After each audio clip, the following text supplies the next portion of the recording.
पुष्यमित्र शुंग, सनातन धर्म का पुनरुत्थान। पुष्यमित्र शुंग प्राचीन भारत के शुंग वंश के संस्थापक और एक प्रभावशाली राजा थे। इन्हें सनातन धर्म के पुनरुत्थान का श्रेय दिया जाता है। आइए इनकी कहानी को विस्तार से जानते हैं। मौर्य साम्राज्य में सेनापति पुष्यमित्र शुंग मौर्य साम्राज्य में एक कुशल सेनापति थे। शुंग वंश की स्थापना उन्होंने अंतिम मौर्य सम्राट बृहद्रथ की हत्या करके शुंग वंश की स्थापना की और स्वयं को राजा घोषित किया। सनातन धर्म का संरक्षण पुष्यमित्र शुंग सनातन धर्म के कट्टर अनुयायी थे। उन्होंने बौद्ध धर्म के बढ़ते प्रभाव को रोकने के लिए कई कदम उठाए और वैदिक धर्म को पुनर्जीवित किया। अश्वमेध यज्ञ पुष्यमित्र शुंग ने कई अश्वमेध यज्ञ करवाए जो उस समय शक्ति और साम्राज्य का प्रतीक थे। इन यज्ञों से वैदिक धर्म का प्रचार प्रसार हुआ। विद्वानों का संरक्षण उन्होंने विद्वानों और ब्राह्मणों को संरक्षण दिया और धार्मिक ग्रंथों के संरक्षण और संकलन पर जोर दिया।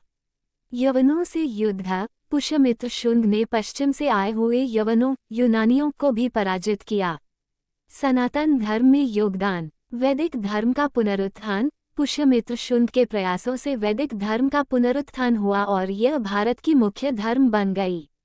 बौद्ध धर्म पर अंकुश उन्होंने बौद्ध धर्म के बढ़ते प्रभाव को रोकने के लिए कई कदम उठाए। धार्मिक ग्रंथों का संरक्षण पुष्यमित्र शुंग ने धार्मिक ग्रंथों के संरक्षण और संकलन पर जोर दिया। विवाद पुष्यमित्र शुंग के बारे में कई विवाद भी हैं।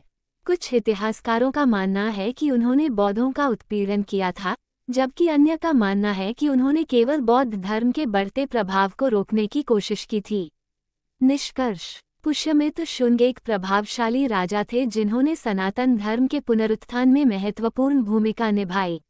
हालांकि उनके बारे में कई विवाद भी हैं। अधिक जानने के लिए आप इन विषयों पर गहराई से अध्ययन कर सकते हैं। शुंग वंश अश्वमेध यज्ञ सनातन धर्म वैदिक धर्म बौद्ध धर्म। क्या आप पुष्यमित्र शुंग के बारे में और कुछ जानना चाहते हैं? मुझे उम्मीद है कि यह जानकारी आपके लिए उपयोगी होगी। रमेश शर्मा भीमथल धोरीमन्ना।